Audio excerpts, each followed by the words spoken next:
Okay, we'll get going and we'll let anyone else into the room once they come in.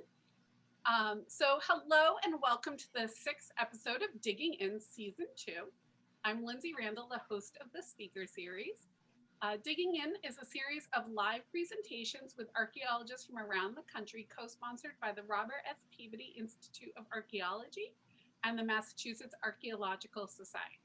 Join us every other Wednesday at 1:30 p.m. Eastern Standard Time through June for our presentations. For a schedule of dates and presenters, please visit us at peabody.andover.edu or at the Massachusetts Archaeological Society Facebook page. And if you enjoy our programming, consider expanding your impact by becoming a member of the Massachusetts Archaeological Society. We are able to bring you outstanding program through the support of viewers like you. And today we are very excited to welcome Elizabeth Tarulis. Elizabeth Tarulis earned her BA in archaeology from Cornell University in 2015 and her MA in historical archaeology from the University of Massachusetts Boston in 2020. She is currently pursuing her PhD at the University of Tennessee, Knoxville, and she has worked on sites throughout the Northeast and Middle Atlantic, and her presentation will be the focus of her results of her master's thesis. And at the conclusion of the talk, viewers are able to submit questions directly to me via the chat function, either on the side of your Zoom screen or at the bottom. And then we will give our speaker time to answer as many questions as she can, with the understanding we might not get to all of them. So welcome, Elizabeth. Thank you for joining us today. Thank you very much. Give me just 1 second to get the screen share going. All right, can you see that okay? Yes, we can. Perfect.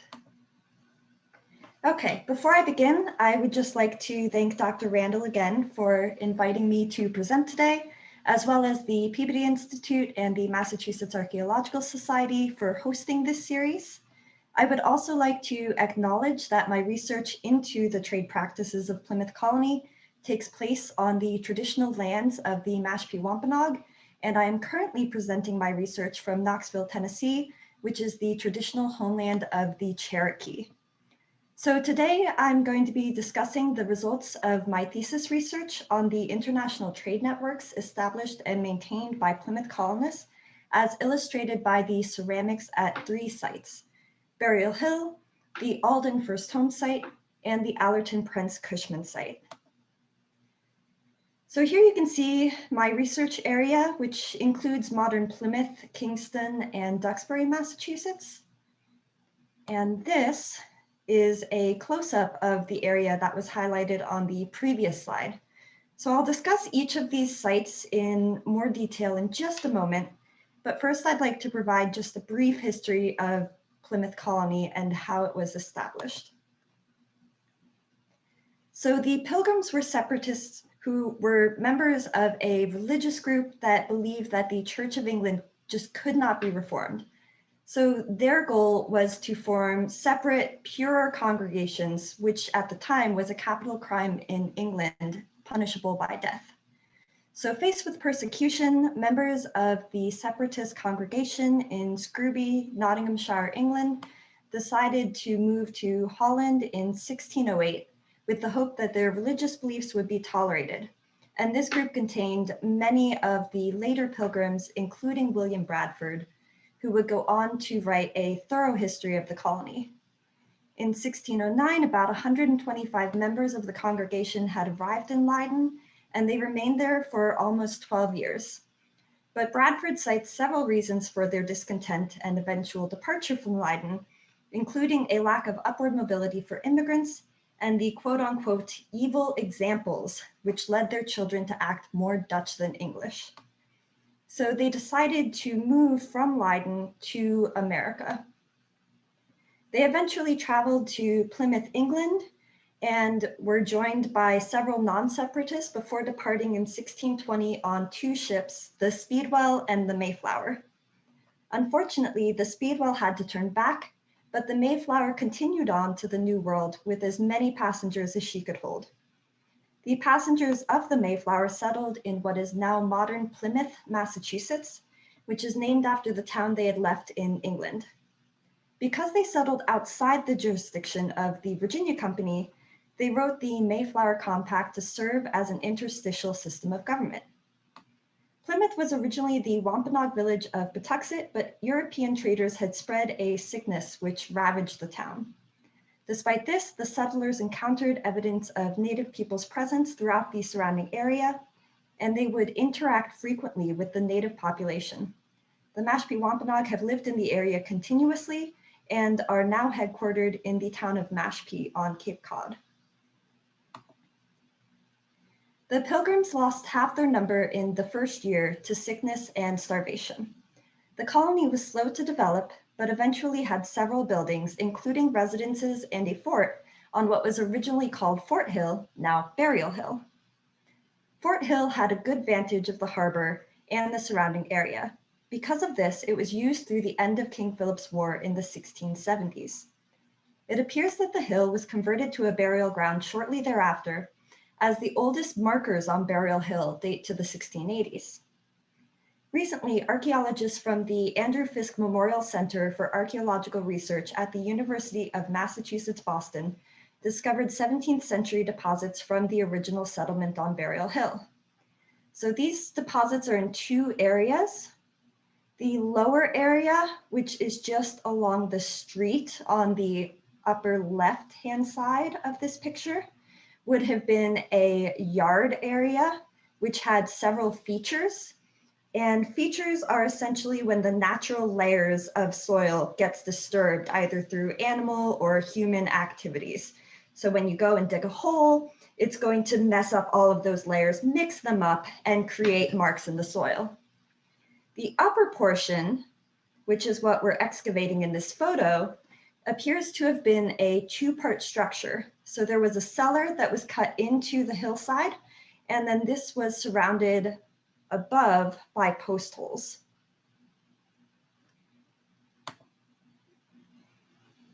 Now, the second site that I look at is the Alden First Home Site, which was a homestead established outside of Plymouth in Duxbury by John Alden and his wife Priscilla Mullins. John Alden was a cooper and a carpenter hired to accompany the Pilgrims on the Mayflower in 1620. He chose to stay in Plymouth, where he married Priscilla and eventually had 10 children. John Alden served in many leadership roles, including as one of the 8 undertakers who bought out the original backers, a land agent between Plymouth Colony and neighboring Native Americans, and as Duxbury's representative within the colony's courts. There is some debate as to how many houses the Aldens built in Duxbury, but the structure found by Roland Robbins in 1960 appears to be the earliest structure, dating from some time after 1627 to the end of the 17th century. And then the third site is the Allerton Prence Cushman site. Like the Alden home site, this was a homestead that was established in about 1631 outside of the original settlement in what became Kingston, Massachusetts. This first home was built by one of the Mayflower passengers, Isaac Allerton. Allerton was assistant to Governor Bradford from 1621 into the 1630s, and he frequently traveled between England and Plymouth Colony to advocate on the colonists' behalf. He's largely responsible for the 1627 agreement and also was one of the undertakers who took on the colony's debts. However, he made several unauthorized business decisions, which drove the colony into further debt. And after the death of his wife, Fear, in 1634, he moved to the New Haven colony. The property then traded hands several times, including to Thomas Prence, before being sold to Elder Thomas Cushman, leader of the church in 1653. Cushman owned the land until his death in 1691, at which point it passed to his son, Eleazar. The Allerton Prence Cushman site was excavated by James Dietz in 1972 before a construction project was slated to destroy it. Dietz found there were 2 houses on the property, as I said. So there's the stone cellar here, which would have been part of one of the houses. And then there was also a post and ground structure, which would have been earlier. So that stone cellar cuts into the other structure.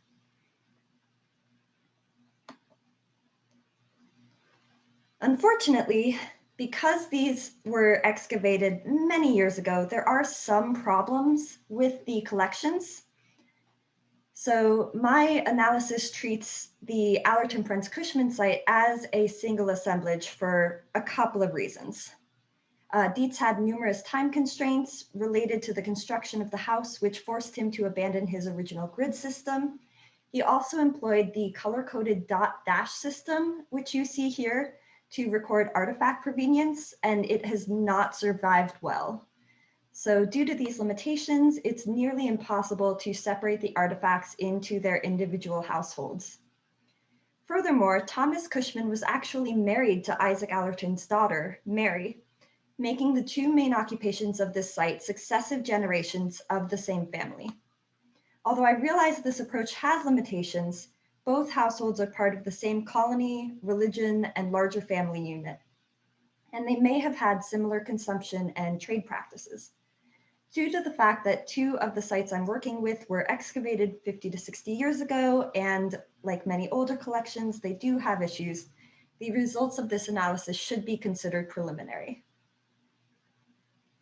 So I had three main research goals for my thesis. I wanted to first determine where the colonists were getting their consumer goods, specifically ceramics. And ceramics are useful in archaeology because they tend to be preserved very well. They also change pretty frequently as technology and taste change, so they're good for determining dates on a site. My second research goal was to determine whether the colonists were impacted by the Navigation Acts. These were a series of laws implemented beginning in 1651, which were designed to limit trade between English and foreign merchants, particularly the Dutch. My third goal was to see how Plymouth Colony compared to other contemporaneous sites. So to accomplish this, I did what's called a minimum number of vessel analysis. So like I said, ceramics are really recognizable, but unfortunately, they can break into either 2 pieces or 20 pieces. So having just a count of the sherds or the fragments isn't quite as useful as having a count of each of the vessels. So what I did is I went through, and for these sites, I used a pre-existing MNV count for the Alden home site, but I completed ones for the Burial Hill and the Allerton Prence Cushman site. And this involved taking all of the ceramics, putting them back together as best as I could, and then figuring out whether there were unique parts like a rim or a foot ring or a handle that would indicate separate vessels. So I counted all of those different unique parts, and I created an MNV. And just for fun, before we continue, this is one of the most intact vessels that we had. It is a borderware vessel, probably a cooking pot or a pipkin, that was made in England. So this is the result of the MNV analysis. And it shows the ceramics for Burial Hill, the Alden First Home site, and the Allerton Prence Cushman site. This study does not take into consideration native ceramics, even though it is very possible that European colonists were using these wares. Native ceramics at the Alden First Home site were found within the house foundation, and native materials were found in association with European goods at the Allerton Prence Cushman site. But there is ambiguity regarding the provenience of these artifacts, and because of that, I just couldn't include them in this study. However, Kelly Bowers did an in-depth discussion on trade between Plymouth colonists and local native peoples in her 2015 thesis, if you're interested in exploring this subject further. So one of my main questions was whether trade was affected by the Navigation Acts, which were implemented beginning in 1651. To determine this, I compared the ceramics at Burial Hill to those at the Alden First Home site and the Allerton Prence Cushman site. My work determined that 85% of the vessels at each site were produced in England, such as the borderware vessel on a couple slides previous, while 15% were produced in foreign countries, including what is now Germany, the Netherlands, Italy, and Spain. This does not include certain tin-glazed wares, which could not be attributed to a specific country of origin, as well as a Chinese porcelain vessel, which could not be definitively attributed to the 17th century occupation of the Alden first home site. These numbers were remarkably consistent across the three sites. I originally hypothesized that foreign vessels would be less prevalent at the Alden first home site and the Allerton Prence Cushman site, since the Navigation Acts were implemented to restrict foreign trade. However, this does not appear to be the case. In fact, there were two types of foreign vessels that were found at the later sites and not at Burial Hill. These were North Italian marbled slipware, which was produced in Italy, and an Iberian storage jar, which was produced in Spain. There were also many more English ware types found at the later sites than at Burial Hill. Some of these were not produced until the late 17th century, like the North Midland slipware up here. And this reinforces the suggested end date of Burial Hill being around 1660. It's also possible that the colonists were actually expanding their trade networks and developing further resources throughout the 17th century, allowing them to acquire more various foreign and English goods. So many of the English vessels found, such as the one that's shown here, were produced in southern England and likely purchased in Bristol, London, or Barnstaple. Some of these may have been acquired by Isaac Allerton, who frequently traveled to Bristol to purchase supplies for the provisioning of the colony. Notoriously, he also purchased a ship while in Bristol, which he later sold in Spain. Plymouth colonists also purchased goods from Massachusetts Bay Colony. Bradford writes in 1632 that the migration to Massachusetts Bay caused the price of corn and cattle to increase, quote, by which many were much enriched and commodities grew plentifully, end quote. Massachusetts Bay was acquiring their goods from Barnstaple and possibly other ports as well. The acquisition of foreign goods is more complicated. During the colony's early years, colonists were able to choose their trading partners freely. The majority of ceramics, as we discussed, were produced in England, even during the Burial Hill occupation. However, there is ample documentary evidence for trade with other economic powers, particularly the Dutch. Dutch merchants emphasized the idea of mare liberum, or freedom of the seas, free trade, and liberty of conscience. The English elite, by contrast, adhered to mercantilist policies. They argued that states must produce and trade finished goods. If finished goods were acquired from another power, it would create a monetary imbalance and take potential jobs away from the English. So their goals were to reduce the importation of finished goods and create standardized coinage. The Dutch policy led them to dominate foreign and colonial markets, but there were other powers that they may have been trading with as well. So like I said, there was a ship that Isaac Allerton bought that he sold to Spain. And we did have an Iberian storage vessel that was found. There's also evidence of trade with the French, particularly following a shipwreck in 1625. There are several references to trade with the Dutch from both Holland and New Amsterdam. The first quote listed here tells of a Dutch trader who sold 500 pounds worth of goods to the Plymouth colonists in the 1630s. A little earlier, in 1627, the colonists received a letter from Isaac de Raziers at New Amsterdam in which the Dutchmen proposed a trading relationship with the colonists.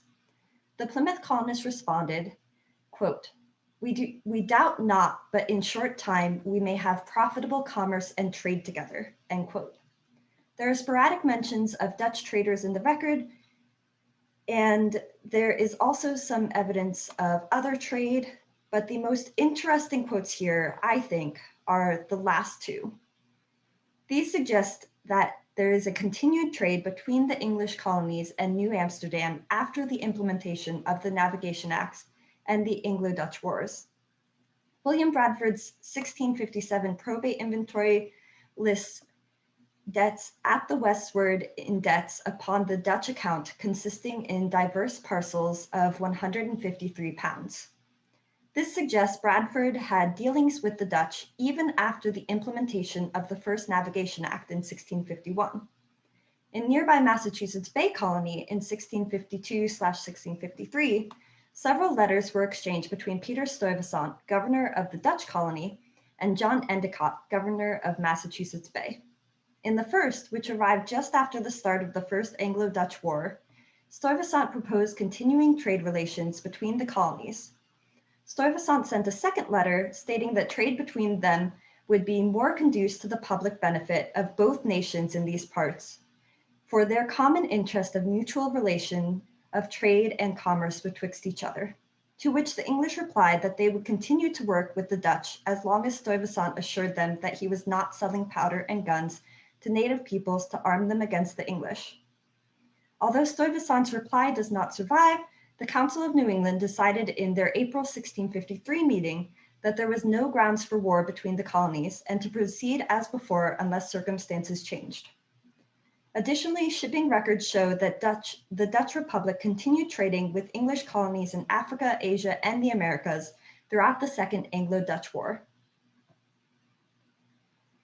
So, despite all of this, Plymouth was considered to be certainly by much the poorest colony. Luke Pecoraro argues for a robust intercolonial trade, which suggests that there was actually quite a bit of illicit trading taking place. The colonists at Plymouth were very much against some of the restrictions taking place and spoke out against such things as the Plantation Act of 1673. There was also some vagueness in the records as to whether New England would have referred to Plymouth or to the Massachusetts Bay Colony, which makes it difficult to determine whether any instances of smuggling can be tied back to Plymouth Colony specifically.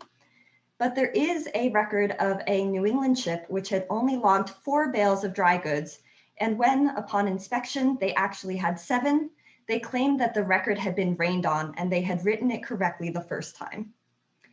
The navigation acts were notoriously difficult to enforce, and it is likely that many merchants were never caught. Even when they were caught, merchants often escaped without punishment due to colonial resistance, difficulties proving wrongdoing, and the enforcers' lack of power. There's a lot of evidence for smuggling perpetrated by merchants in other colonies, as well as evidence for intercolonial trade. So although Plymouth Colony was certainly by much the poorest colony, they could have traded with the Dutch in New Amsterdam, as well as gotten some goods from smugglers from other colonies. Although they may or may not have engaged in these activities to the same extent as the wealthier colonies, such as Virginia and Barbados, they were still able to acquire foreign goods after the implementation of the Navigation Acts. It is even possible that they were expanding their trade, since Italian and Spanish ceramics were not found at the earlier Burial Hill site. Additionally, they were likely trading with other English colonies who smuggled in foreign goods. So Lauren K. McMillan argues that Virginia colonists traded with the Dutch throughout the 17th century, not because it was geographically or economically convenient, but because merchants made a choice to trade with the Dutch based upon potential profits, prior relationships with Dutch traders, and their adherence to either Dutch ideas of mare liberum or English mercantilism. Plymouth colonists were separatists who faced persecution in England due to their religious beliefs, but it seems as if they were making similar decisions to the Virginia colonies, and they were in fact acquiring foreign goods despite the Navigation Acts, the Plantation Act, and others that would have attempted to limit them. Thank you. Thank you for that wonderful presentation. For our viewers, if you want to submit questions via the chat, you can do that now. While we wait for any questions to come in, I'm going to start one, Elizabeth, that I always ask our presenters is what got you into archaeology or what got you into studying Plymouth Colony? And I say this as someone who did her own thesis on the Allerton Cushman site. So I know as we talked yesterday, the .dash code makes my eye twitch still. So yeah, so I As far as what got me into archaeology, I've kind of always been into it. I used to watch documentaries as a little kid, believe it or not, and I grew up in a really historic town of Fredericksburg, Virginia. So it's something that I've always kind of been pulled back to. And then when I originally went to UMass Boston, I wasn't quite sure what my master's thesis would be on, but I started working with Dr. Krista Baranek on the Burial Hill site, and then kind of had always had an interest in trade and the relationships between different people. And so it just kind of expanded and developed from there. Are you going to continue anything with Plymouth with your PhD, or are you going to look at a completely new site? So I'm currently working on the Cohen Hall site, which is a 17th century plantation in Virginia. And I'm still determining what exactly my dissertation will be, but it's very possible that there were actually Allertons living in the same area as the Cohen Hall site. So it may be some continuation of this work. Okay. Okay, so one of our questions is, it's kind of known that the separatists were not overly fond of the Spanish. So why do you think that there was still Spanish ceramics found at the sites, or at one of the sites? So the ceramic that we found was an Iberian storage jar, which, let me go back to it. There we go. So it's right here. So this was actually used to trade other goods, for instance, wine, olive oils, things like that. So they wouldn't have been trading for this ceramic itself, but it would have been a product that they were purchasing from Spain, from that area, that would have come in this jar, and then they repurposed and reused that jar for other things. Another question is, you sort of allude to it with Isaac Allerton being a little sketchy, and just the idea of smuggling. And we don't typically think of that when we think of the separatists. We think of them as being very pious, very religious. Why do you think there's sort of that dichotomy between what is actually going on and what we've sort of been taught about with the separatists? So James Dietz has this idea of the pilgrim myth, which is kind of the national narrative that we tell ourselves about the pilgrims. And I think that that's very helpful in thinking about how we look at things like the pilgrims and the first Thanksgiving and stuff like that. The actual story, when you look at the historic documentation and the archaeological record, gets a lot messier and a lot more complicated than what we've kind of been told, if that makes sense. Mm-hmm. Another question is, have you ever done any excavations on pre-contact sites? I actually have done a couple, but most of my work has been on historic sites. So I've worked at in a ghost town in Utah and at James Madison's Montpelier and George Washington's Ferry Farm, a lot of different like historic public museum sites. A ghost town? That sounds exciting. Yeah, there's a small museum out there that's in an old Wells Fargo building that I was working out of. Oh, very cool. Well, those were the questions that our audience had for you. So thank you. And thank you to all our viewers for joining us today. And we look forward to seeing you at our next lecture, which is on Wednesday, April 21st, when we are joined by Ellen Berkland, who will be speaking about the Gallops Island Quarantine Cemetery, kind of timely for the coronavirus COVID pandemic. And again, we rely on the support of viewers like you, so please consider supporting our outreach by becoming a member of the Massachusetts Archaeological Society. So again, thank you, Elizabeth, for joining us, and thank you everyone else for coming today. So yes, round of applause. Excellent job. It was fascinating. So have a great day, everyone.